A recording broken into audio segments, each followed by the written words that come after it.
Hello, नमस्कार विद्यार्थी मित्रों।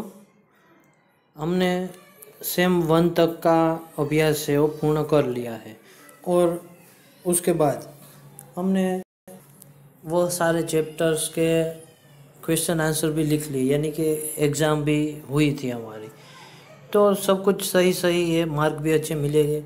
और अब हम हमारा नया भाग भी शुरू कर रहे हैं, यानी कि सेम 2 की ओर आगे बढ़ते हैं, जिनमें पहला हमारा ये भाग है वो क्या रहेगा, एक काव्य है। बेटी नामक यह काव्य दिया गया है, जो कि एक बेटी के ऊपर या तो लड़की के ऊपर ये पूरा काव्य समझाया गया है। ठीक है, तो उनके बारे में चर्चा करेंगे। तो जल्दी से तैयार हो जाइए, पेन बुक वगैरह मुख्य शब्द लिखने की ज़रूरत हो तो साथ में रखिए। ठीक है, सबसे पहले यहाँ दिया गया बॉक्स है जिनमें उनकी समझ दी गई है। ये काव्य है, उनके बारे में थोड़ा कुछ बताया गया है, तो उनकी जानकारी हम पहले प्राप्त करते हैं। क्या कहा कि पढ़ना लिखना, तरक्की करना एवं दुनिया में उजियारा फैलाने में नारी कभी पीछे नहीं रही। कि आजकल हम देखते हैं कि पहले एक ऐसा समय था कि स्त्रियों को घर से बाहर नहीं जाने दिया जाता था, यानी कि एक तरह से कहे तो एक घर के काम से ही जुड़ी हुई थी, बाकी कुछ काम वो न जानती थी। पर आजकल देखें तो ऐसा कोई समय नहीं है, ऐसा कोई बंधन नहीं है कि स्त्रियां कहे, लड़की कहे, बेटी कहे, कोई भी हो, वो चाहे जेंडर के मामले में कहे, मेल हो या फीमेल हो, हर तरीके का काम वो कर सकते हैं। तो इसलिए कहा कि पढ़ने लिखने से लेकर तरक्की करना हो या तो दुनिया में उजियारा फैलाने की बात हो, नारी पीछे नहीं रही है। वह खुद स्वाभिमान से जीकर स्वनिर्भर बन सकती है, कि वो अपने तरीके से जीवन जीकर है, एक स्वाभिमान से, अपने एक मान सम्मान से वो जीवन है वो जी सकती है। वो सम्मान की अधिकारिणी है, कि उन्होंने इतना सम्मान पाया हुआ है कि उनकी वो अधिकारिणी, इतना काम किया, इतनी मेहनत की, पुरुषों से भी कहीं कहीं तो बढ़कर उन्होंने काम किया हुआ है, तो इसकी वो अधिकारी है। समाज व राष्ट्र की उन्नति में नारी महत्वपूर्ण योगदान दे सकती है। हमने देखा है कि बहुत सारी स्त्रियां जो है, इंदिरा गांधी को हम जानते हैं, हमारे भारत की बात करें तो लक्ष्मीबाई है, कई ऐसी स्त्रियां हैं जो राष्ट्रपति तक के ऊंचे पद पर पहुंच चुकी है, एक क्रांतिकारी भी रह चुकी है, प्रधानमंत्री भी है। तो ये तो बड़े बड़े ओहदों की बात हो रही है। यदि कंपनियों में देखें तो वहाँ पर भी नौकरियों में भी स्त्रियां अभी मिलती है, कारखाने में भी मिलती है, यहाँ तक कि हमारे आसपास के कई सारे ऐसे कामों में स्त्रियां हैं, अब आगे बढ़ चुकी है। तो ये सभी के लिए, समाज राष्ट्र की उन्नति के लिए है, वह नारी महत्वपूर्ण योगदान दे सकती है। फिर क्या कहा, अब इसी बात को लेकर यहाँ हमारा ये काव्य दिया गया। क्या कहा कि कविता में एक बालिका की आशा एवं भावनाओं की अभिव्यक्ति द्वारा उसके आत्मविश्वास को व्यक्त किया गया। कि एक बालिका को लेकर, एक छोटी लड़की को, बेटी को लेकर है, उनकी आशा, वो क्या आशा रखती है, उनके अंदर क्या भावनाएं हैं, उनकी अभिव्यक्ति यानी व्यक्त करना, वो कहना, और उसके द्वारा उसमें कितना आत्मविश्वास है, वो क्या क्या कर सकती है, क्या क्या करना चाहती है, उन सभी बातों को है यहाँ पर काव्य के जरिए व्यक्त किया गया है। ठीक है, वैसे तो एक बार मैं जल्दी से बता रहा, अर्थ समझा रहा हूँ, क्योंकि इसके बाद वीडियो में भी समझौती के साथ ही यह पूरा काव्य है वो दिया गया है, मैं आगे दिखाऊंगा आपको। ठीक है, तो ध्यान रखिएगा थोड़ा शॉर्ट में, क्योंकि 2-3 बार फिर एक ना एक हो जाएगा। इसलिए कि बेटी हूँ मैं, बेटी तारा बनूंगी। बेटी है वो क्या करना चाहती है, एक तो तारा बनना चाहती है, तारों की तरह चमकना चाहती है। तारा बनूंगी, सहारा बनूंगी, तारा जिस प्रकार चमकता है इस प्रकार मैं भी किसी का सहारा बनकर है वो चमकूंगी, इस तरह मैं बेटी हूँ। गगन पे चमके चंदा, मैं धरती पे चमकूंगी, जिस प्रकार गगन यानी आकाश में चंद्र है चमकता है, इस प्रकार बेटी क्या कहती, मैं धरती पर चमकना चाहती। चमकना यानी क्या, एक तरह से नाम कमाना चाहती हूँ। धरती पर चमकूंगी, उजियारा करूंगी, धरती पर चमकते हुए मैं उजियारा, एक प्रकाश फैलाऊंगी, यानी एक विकास के लिए सबको आगे बढ़ाऊंगी। फिर क्या कहा है कि पढ़ूंगी लिखूंगी मैं, मेहनत करूंगी। पढ़ूंगी, लिखूंगी, मेहनत करूंगी। ऐसे ही सिर्फ आगे नहीं बढ़ा जा सकता। पढ़ना, लिखना, मेहनत करना जरूरी होगा। फिर क्या, अपने पाँव चलकर दुनिया को देखूंगी। खुद के पाँव पर चलते हुए मैं पूरी दुनिया है, यानी किसी के सहारे नहीं, किसी का साथ लेकर नहीं, मैं खुद स्वनिर्भर, आत्मनिर्भर बनकर है मैं अपने पाँव से ही पूरी दुनिया देखूंगी। दुनिया को देखूंगी मैं, दुनिया को समझूंगी। और इस तरह खुद स्वनिर्भर, आत्मनिर्भर बनकर दुनिया देखना चाहती हूँ, समझना चाहती हूँ। फिर क्या कहा, फूल जैसी सुंदर बागों में खिलूंगी। जिस प्रकार फूल सुंदर होते बाग में खिलते हैं, अच्छा लगता है, सबको अच्छे लगे, इस प्रकार मैं खिलूंगी। तितली बनूंगी मैं, हवा को चूमूंगी। तितली बनकर हवा को चूमना चाहती है, हवा को चूमूंगी, नाचूंगी, गाऊंगी, बेटी हूँ मैं। तो इस तरह वैसे ये छोटा सा काव्य दिया गया है, ठीक है। और इसके बाद देखें तो ये आसान सा ही है, आप एक दो बार ध्यान से पढ़ोगे, यहाँ दिया गया बॉक्स में जो समझ दी गई वो पढ़ोगे, एक दो बार काव्य पढ़ लोगे आराम से शब्दों से, तो और फिर मैंने जो समझाया वो एक बार ध्यान में रखा तो आसानी से सब कुछ समझ जाएंगे। शब्दार्थ भी यहाँ दिए, ये दो मुहावरे भी दिए, वो भी पढ़ लेना ताकि समझने में आसानी हो। फिर अभ्यास में यहाँ 5 प्रश्न यह जो दिए गए वो काव्य के सहारे आप अपने आप से उत्तर दे पाए, यही सब यहाँ मिले हैं, ठीक है। मौखिक उत्तर भी आप दे सकते हो। तो ये प्रश्न को सोल्व करना है। उसके बाद देखें तो यहाँ शब्द अर्थ कोश में से ढूंढ कर है वह रखने हैं, ठीक है। तो शब्दकोश में ढूंढकर उन्हें शब्दकोश के क्रम में पंक्तियों में लिखिए। क्या करना है कि इन शब्दों को शब्दकोश के अनुसार क्रम में रखना है और फिर 1 2 3 4 यहाँ जो नंबर दिए हैं ना उस अनुसार उसमें रख देने हैं, लिख देने हैं, ठीक है। तो वो रहेगा। इसके बाद जैसे यहाँ चौथा प्रश्न उदाहरण दिया गया है, यहाँ ऊपर शब्द दिए गए हैं, नीचे उदाहरण दिए गए, तो इस प्रकार ये दिए गए हर एक शब्द को लेकर इस प्रकार का एक कोई भी वाक्य बनाना है। तो इसी तरह यहाँ ये 3 जो दिए हैं वो शब्दों को लेकर और इसके बाद भी यहाँ 2 जो दिए गए हैं उन 5 को लेकर है वाक्य बनाने हैं, 5 वाक्य, ठीक है।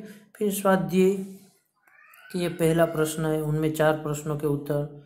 प्रश्न दूसरा है काव्य पंक्तियों का भावार्थ, उसमें 2 दिए गए हैं, वो भी कंप्लीट करना है। समझे होगे उसी अनुसार लिखना है, उसमें ज़्यादा कुछ है नहीं। फिर यहाँ तीसरा प्रश्न उदाहरण दिया गया सफल असफल, और दोनों को लेकर फिर वाक्य बनाना। तो इसी प्रकार यहाँ जो ये 5 दिए गए शब्द उनका विरुद्धार्थी लिखना है और उनमें वाक्य प्रयोग करना है, ठीक है। इसी तरह यहाँ वचन परिवर्तन रहेगा, उदाहरण दिए उस प्रकार, घोड़ा तो घोड़े एक वचन में बहुवचन, फिर दोनों को लेकर वाक्य बनाना। इसी तरह यहाँ 4 जो शब्द दिए गए उनका मैं तो हम होगा, बच्चे तो बच्चा होगा, खिलौना तो खिलौने होगा, खेत तो खेत ही रहेगा, पर वाक्य उनका बदल जाएगा अर्थ सिर्फ, ठीक है। तो इस प्रकार एक वचन बहुवचन को लेकर करना, यह सब कुछ है वो आपको समझ लेना है और लिख लेना। अब इसके बाद यहाँ जो भाषा सज्जता का भी जो भाग पूरा दिया गया ना वो आगे वीडियो के जरिए सब कुछ आपको समझ में आ जाएगा, इसलिए यहाँ मैं कुछ आगे दोहराने की बात नहीं कर रहा हूँ, ठीक है। वीडियो में वैसे काव्य की समझूती भी दी गई है, यह भाषा सज्जता में विशेषण जो दिया गया उनकी समझूती भी दी गई है, उनके उदाहरण के साथ सब कुछ है वह दिया गया है, ठीक है। तो ध्यान से देखिएगा और समझिएगा। मैं जानता हूँ कि इतना सरल है यह काव्य कि एक बार यदि आपने ध्यान से देखा होगा, ध्यान से सुना होगा, उसमें जो कहा है वो उस पर ध्यान रखेंगे तो आराम से सब कुछ शब्द से समझ जाएंगे, ठीक है। तो चलते हम उस वीडियो की ओर।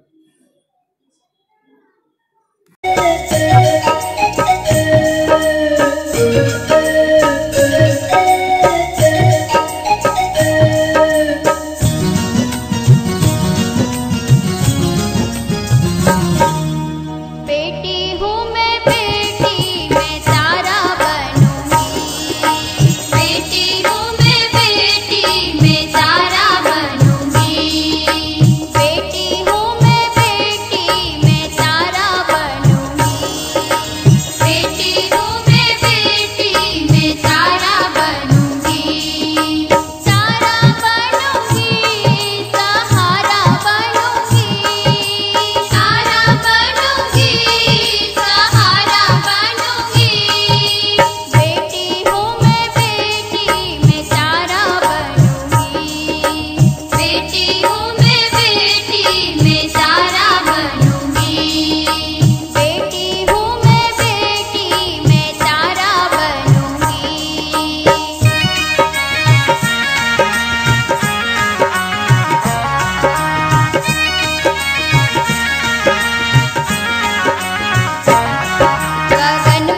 बेटी हूँ मैं बेटी, मैं तारा बनूंगी, तारा बनूंगी, सहारा बनूंगी, बेटी हूँ मैं। समझूती। यहाँ एक बेटी अपनी बात करते हुए कहती है कि मैं बेटी हूँ, मैं एक दिन आकाश में चमकने वाले तारे के समान चमकूंगी, अर्थात पढ़ाई लिखाई कर विकसित होकर दुनिया में लोगों का सहारा बनूंगी। गगन पे चमके चंदा, मैं धरती पे चमकूंगी, धरती पर चमकूंगी, मैं उजियारा करूंगी, बेटी हूँ मैं। समझूती। जिस प्रकार गगन में चमककर चंदा पृथ्वी को रोशनी देता है, उसी प्रकार मैं भी धरती पर चमकूंगी। मेरी उन्नति और यश से धरती पर उजाला फैलाऊंगी। मैं बेटी हूँ। पढ़ूंगी लिखूंगी मैं, मेहनत करूंगी, अपने पाँव चलकर मैं दुनिया को देखूंगी, दुनिया को देखूंगी मैं, दुनिया को समझूंगी, बेटी हूँ मैं। समझूती। मैं पढ़ूंगी और लिखूंगी, खूब मेहनत करके आगे बढ़ूंगी। मैं सारी दुनिया को देखकर उसके व्यवहार को समझने का प्रयत्न करूंगी। मैं दुनिया को अच्छी तरह से जानूंगी। फूल जैसी सुंदर मैं बागों में खिलूंगी, तितली बनूंगी मैं, हवा को चूमूंगी, हवा को चूमूंगी, नाचूंगी गाऊंगी, बेटी हूँ मैं। समझूती। बगीचे में खिले फूल की तरह मैं भी दुनिया रूपी बाग में खिलूंगी, अर्थात मेरे कार्य रूपी सुगंध को फैलाऊंगी।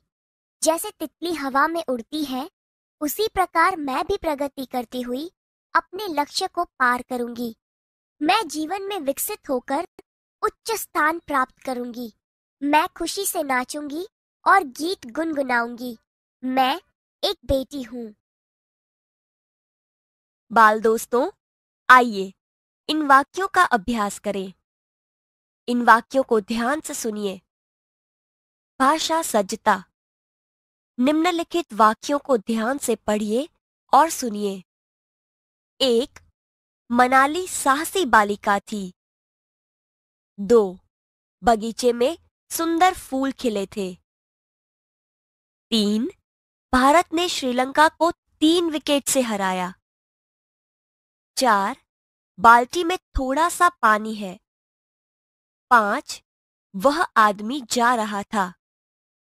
हाँ, तो दोस्तों आपने इन वाक्यों को सुना। इनमें कुछ शब्द गाढ़े हैं, जैसे कि साहसी, सुंदर, 3, थोड़ा सा, वह। ये शब्द संज्ञा की विशेषता बताते हैं। मनाली कैसी लड़की है? मनाली साहसी लड़की है। यहां मनाली के साहस की विशेषता की बात है। उसी प्रकार हर एक वाक्यों को पढ़िए। फूल सुंदर, सुंदरता फूल की विशेषता है। विकेट 3, भारत की जीत, विकेट की संख्या 3। पानी थोड़ा सा, पानी कितना? थोड़ा सा। आदमी वह, उसी आदमी की बात है।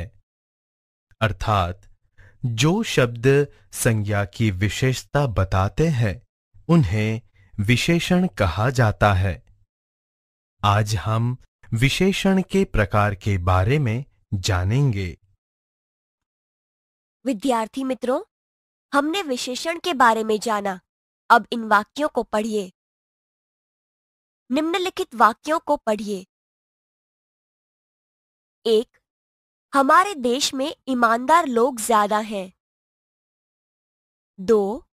मुंबई जाने के लिए लंबा रास्ता तय करना पड़ता है।